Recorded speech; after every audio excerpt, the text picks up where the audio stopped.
दो ऐसी बातें हैं जो याद रख लेने के बाद आप किसी भी सिचुएशन में जो एनवायरमेंटल आपके अंदर दबाव आया होता है, बाज़ औक़ात मार्केट डाउन है, आपने इन्वेस्ट किया हुआ था, बाज़ औक़ात आपका रिलेशन प्यारा रिश्ता आपको वैसी तवक्कुआत पर पूरा उतरता हुआ नज़र नहीं आ रहा, बाज़ औक़ात कोई और वजह। तो इन 2 बातों का अगर आप ख़्याल रख लें तो आप स्ट्रेस के उस लेवल पर पहुँचने से बच सकते हैं और अपने जिस्म को और अपने दिमाग को स्ट्रेस के बेशबहा दबाव से बचा सकते हैं जो आपके लिए बड़ा हार्मफुल है। वो 2 हुँ, चीज़ें क्या हैं? एक है स्टॉप लॉस। हुँ, बिज़नेस के अंदर जैसे स्टॉक एक्सचेंज में आप जब इन्वेस्ट करते हैं तो आप एक स्टॉप लॉस लगाते हैं कि यहाँ से नीचे नुकसान बर्दाश्त नहीं होगा।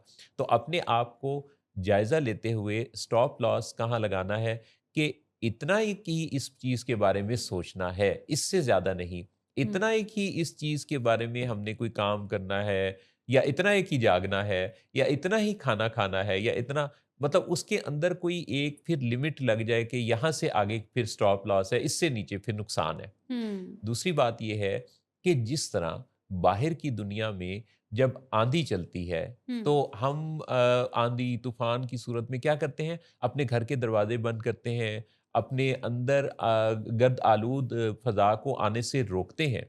इसी तरह से जब बाहर कोई ऐसा आंधी तूफान स्ट्रेस का, एनवायरमेंटल चेंज का, कोई दुनिया के बदलने का या और किसी तरह का आपको कोई फाइनेंशियल या कोई रिलेशनशिप का नुकसान है, तो उसमें भी ज़ाहिर है एक हद है और आप उसे बेहतर बनाने पर ही काम करेंगे। लेकिन अगर आप उसमें बिल्कुल बह जाएँगे, तो आपकी शख्सियत मिस्मार हो सकती है। हुँ, तो आपने बिल्कुल अपने आप को इसी तरह अपने जिस्म को और दिमाग को महफूज़ कर लेना है, जैसे हम आंधी-तूफ़ान में अंदर से दरवाज़े बंद करके आंधी को अंदर दाखिल नहीं होने देते। कोशिश करते हैं कि गर्द जितनी बचा सकें, हुँ, कमरों को, सब सामान को हम बचाते हैं।